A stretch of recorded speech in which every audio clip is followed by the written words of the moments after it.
I'm Pavel. I show you jako hodinky. Asi problém. Jako Suntone. Finland. Jako zlatý finské ručičky. Jako. I show you. Asi problém. Here. Colors. You know, barvy.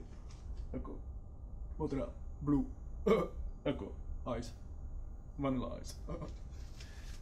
Tak, čau, to stačilo. Jsme na Václaváku v kamenném krámě urbanstore.cz a dneska si povíme něco o téhletý legendě, co dělá sportestry, dělá hodinky pro potápěče a navigační přístroje. Je to finská značka Suunto. Tuhletu legendu založil v roce 1936 týpek, který nevím, jak se jmenoval, protože všichni se jmenují úplně stejně v tom Finsku, ale to vůbec není podstatný. Každopádně začal tak, že nejdřív zlepšil kompas a tím vlastně značka Suunto se stala známou. Až později inovacema se dostaly až ke všem sportestrům a hodinkám například pro potápěče. První outdoorové hodinky byly v 97. 2004 následoval model, který už měl zabudovanou jako první hodinky na světě GPS-ku. 2007 model T4, tuším, že to bylo, tak získal ocenění jako nejlepší běžecký sportester na světě. Bylo tam asi 17 dalších značek jako konkurence. Všechny tyhle hodinky, všechny modely, o kterých budu mluvit, tady máme fyzicky na urbanstore.cz, máme je na e-shopu, můžete se na ně podívat a máme na ně teď super ceny, takže určitě se na ně přijďte mrknout. Všechny tyhle hodinky splňují nejpřísnější kritéria kvality ISO 9001 a všechny tyhle hodinky jsou předem skalibrované na to největší přesnost, co může být, aby ze sebe vydali to nejlepší. Tak, levačka. Fitness, sportovní hodinky. Jako první tady mám řadu Ambit, což je pro běžce, cyklisty, plavce. Ty hodinky jako první jsou tady řada Ambit a máme tady Run, což znamená, to je základní model Ambitu, který je hlavně pro běhání a na kolo.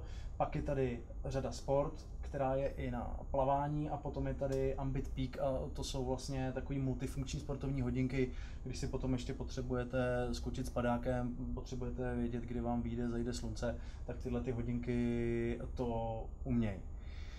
Na druhém konci tyhle ty bomby malý M5, základní model fitnessový, který je spárovatelný ještě s nějakýma externíma podama, to znamená, může vám snímat kadenci rychlosti, protože v sobě nemá zabudovanou GPS jako tyhle ty dražší modely.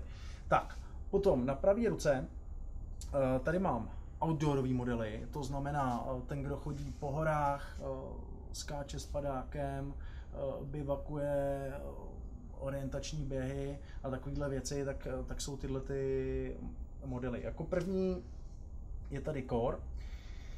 Tyhle ty hodinky mají v sobě zabudovaný počasí, takže víte, jestli vám bude zima nebo teplo, východ, západ, slunce, vejškoměr a tak dále.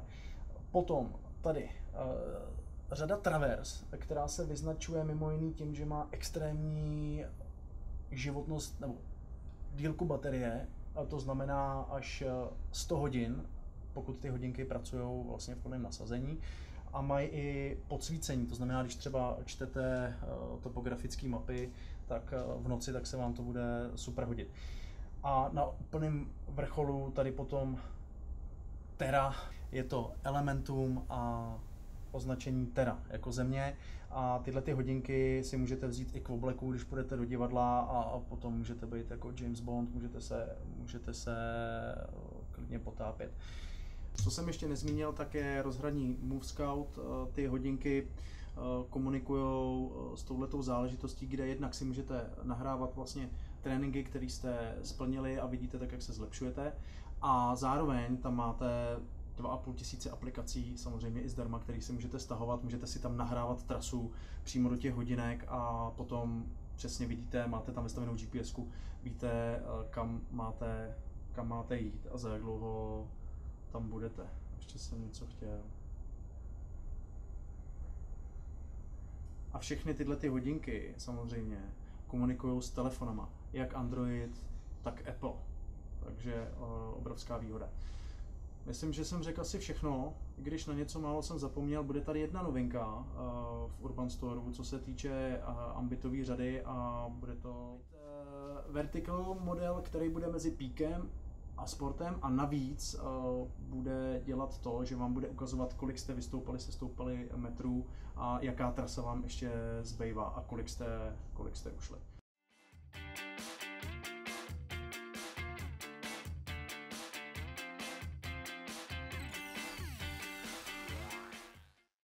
Už si myslím, že to je všechno. Takže zatím se s váma loučím. Nezapomeňte sledovat urbanstore.cz, Facebook, Instagram, YouTube a na mě dotazy samec@urbanstore.cz, případně každý pondělí 18 až 20 hodin můžeme tady konzultovat vaše tréninky a můžeme si vybírat pořádné hodinky. Mějte se, čau.